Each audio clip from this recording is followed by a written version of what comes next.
ইংল্যান্ডের গ্রামাঞ্চলে এখনও এমন কিছু বাড়ি আছে যেগুলোর ছাদ খড়, গমের খোসা আর চালের খড় দিয়ে বানানো, যা সাধারণ চোখে দেখতে খুবই পুরনো আর সাদামাটা মনে হয়। কিন্তু এই ছাউনিগুলো শুধু ঐতিহ্যের জন্য বানানো হয়নি।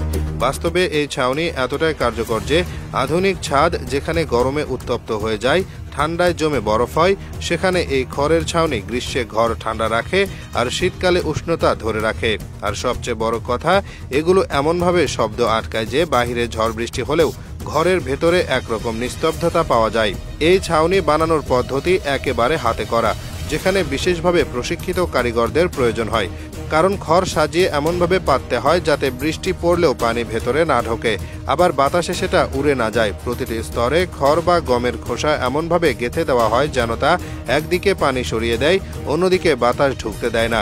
এটি পুরোপুরি প্রাকৃতিক উপকরণ দিয়ে তৈরি, তাই কোনো কৃত্রিম ছাদে যেভাবে তাপ জমে যায় তাই ছাউনিতে তা হয় না।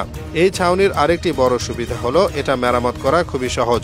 যদি কোনো অংশ ক্ষতিগ্রস্ত হয় তা পুরো ছাদ পাল্টানোর দরকার হয় না, শুধু সেই অংশটুকু খড় বদলালেই হয়ে যায়। তবে খরচ একেবারে কম না, কারণ এখন এই কাজের দক্ষ লোকের সংখ্যা খুবই কম, আর যে খড় ব্যবহার করা হয় সেটা বিশেষভাবে প্রস্তুত করতে হয়।